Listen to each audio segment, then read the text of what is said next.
ನನಗೆ 2 ಗಂಡು ಮಕ್ಕಳು, ರೋಹನ್, ರಿಷಬ್. ಅವರು ನನ್ನ ಬದುಕಿನ ಒಂದು ಬಹಳ ಸುಂದರವಾದಂಥ ಒಂದು ಚಾಪ್ಟರ್. ಅವರಿಬ್ಬರು ನನಗೆ ಸ್ಟ್ರಿಕ್ಟ್ ಟೀಚರು, ಭಾಳ ಪ್ರೀತಿಯಿಂದ ನೋಡ್ಕೊಳ್ಳೋವಂಥ ಟೀಚರು. ಯಾವತ್ತೂ ಯಾರಿಗೂ ಫೇಲ್ ಮಾಡಿಲ್ಲ, ಯಾರಿಗೂ ಒಂದು ಕೆಟ್ಟದ್ದು ಬಯಸೋದಿಲ್ಲ, ಏನೂ ಇಲ್ಲ. ಆವಾಗ ರೆಸಿಗ್ನೇಷನ್ ಬರೀತೀನಿ. ಆ ರೆಸಿಗ್ನೇಷನ್ ಬರೆದಾಗಲೂ ಅಷ್ಟೇ ನಂಗೆ ತುಂಬ ವೇದನೆ.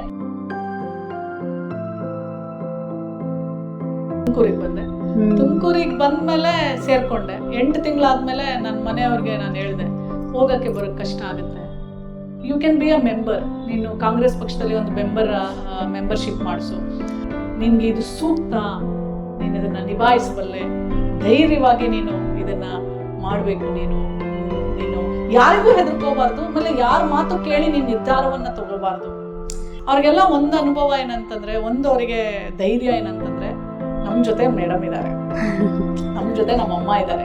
ಒಂದು ತಾಯಿ ಬರ್ತಾಳೆ, ಮಗು ಫೀಸ್ ಕಟ್ಟಕ್ಕಾಗಲ್ಲ, ಆ ಸ್ಕೂಲ್ಗೆ ಒಂದು ಫೋನ್ ಮಾಡಿ ಒಂದು ಲೆಟರ್ ಕೊಡ್ತೀನಿ, ಒಂದೊಂದ್ಸಲ ಅವಳಿಗೆ ಫುಲ್ ಫ್ರೀನೇ ಮಾಡ್ಬಿಡ್ತಾರೆ.